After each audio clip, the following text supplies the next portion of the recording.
Hello and welcome back to Overbooked. This headband is back, and you know what? Chandler's right. My ears do just stick out when I wear it. Dang it. Oh well.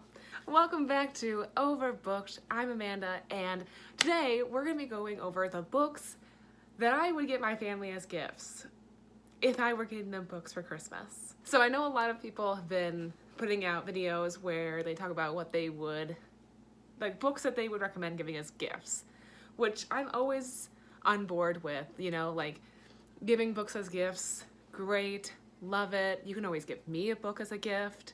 Any of my friends and family watching, great, love it.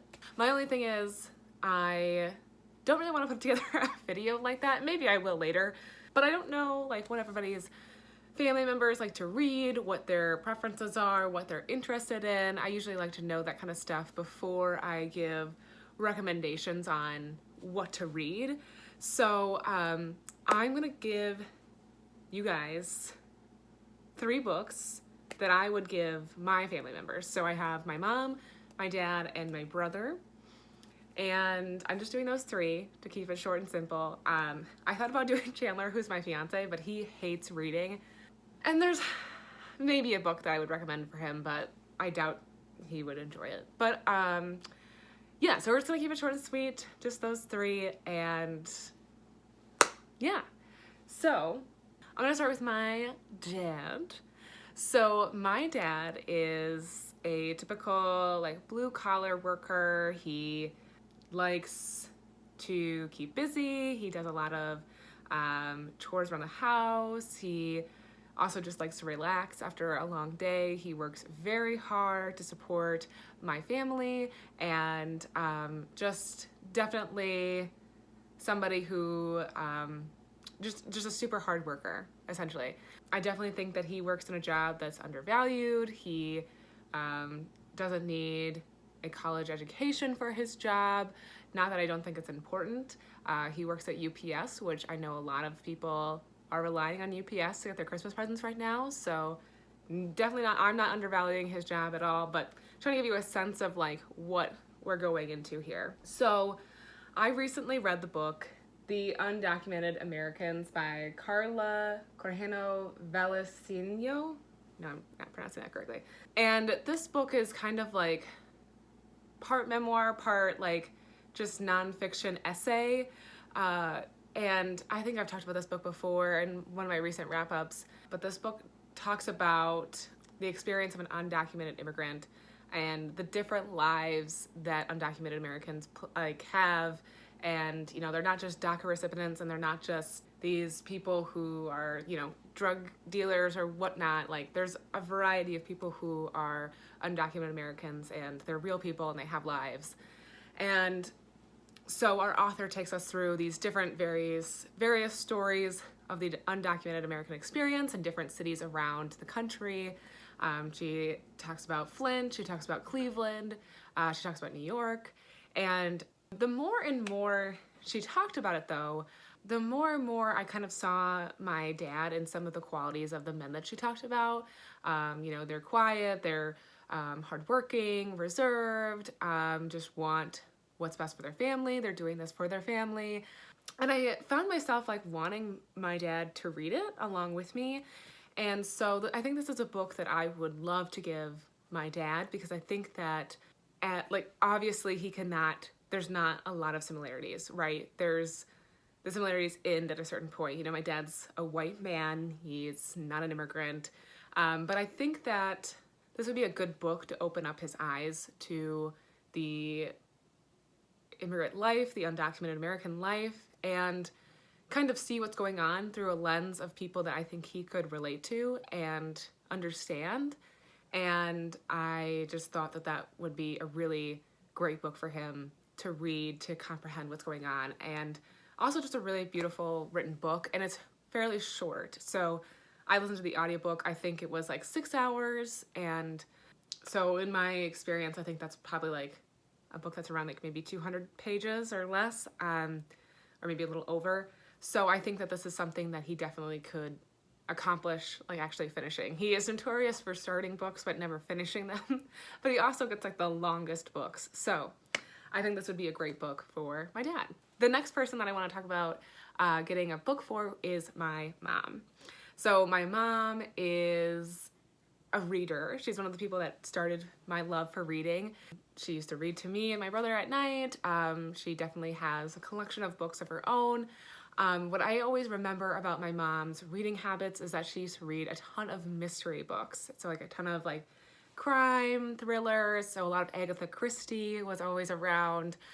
So what I wanted to do was give her maybe a newer, like fresher thriller mystery book that had a lot going on so she wouldn't get bored.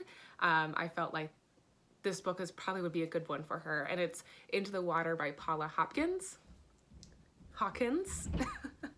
So this book talks about this like river that a handful of women from this community have either committed suicide or have died in, and it's like it has this like mysterious pull, scary pull to it. And in the past like year, 2 women have committed quote unquote suicide at this river or this, and then there's like a cliff. I have like in my mind when I was reading what it looked like, that you could like jump off of and like fall into the water. And 2 women, you know, face a very similar death within a year. And the town that this like body of water inhibits is kind of like reeling, and there's a lot of like different elements going on. You see a lot of different character perspectives.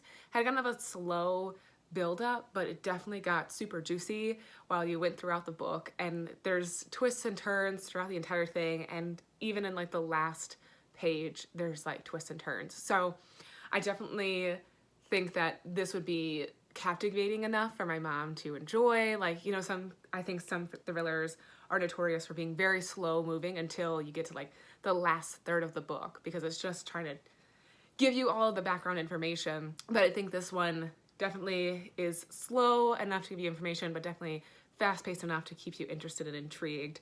And it just, I think she would enjoy it. So this is a book that I would give my mom.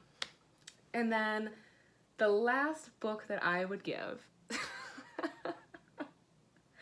is, so I struggled with this one because I was trying to only pull from books that I read this year. The last book I'm going to give is to my brother, who does not really read, and I'm going to be giving him a book that I just said was one of the worst books that I read this year, but I have a lot of motives to giving this book. So I want to give my brother The Balance of Songbirds and Snakes by Suzanne Collins, because my brother is the reason why I read The Hunger Games, and his books are the ones that I read when I first read those books. And I just think it would be fun to see him read this book, and then we could talk about if it was worth it or not, and hopefully he would feel the same about it, and then we could just trash talk the book. So that's what I would give my brother.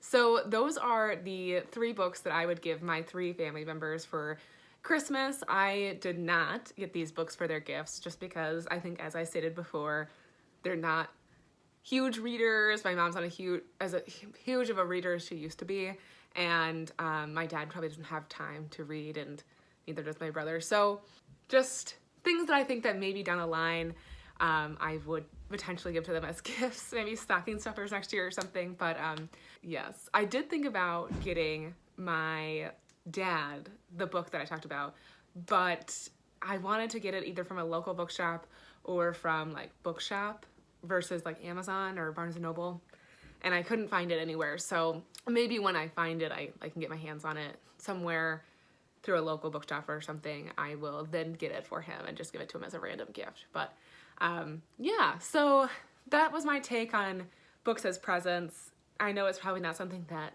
you all were looking for, but I do think like when you're trying to think of a book to give as a gift, it's important to think like either, so if that person does read, what do they usually read? What are they usually interested in? Or just like, what are they usually interested in general? Usually you can find a book on any kind of topic, or anything that somebody is interested in, you can usually find a book on it. So that's usually what I try to stay in the lane. I don't try to like go crazy when I give gifts as books as gifts. But yeah, so if you guys are getting gifts or books, oh my god, I cannot talk. If you guys are giving books as gifts this year, I hope that the recipients love it. I hope they love their books, and I hope that those of you that are watching, and I'm sure you love books, I'm hoping that you guys get lots of books for Christmas. Thanks for watching. Give this video a thumbs up, and if you haven't already, please subscribe, and I will see you guys next time.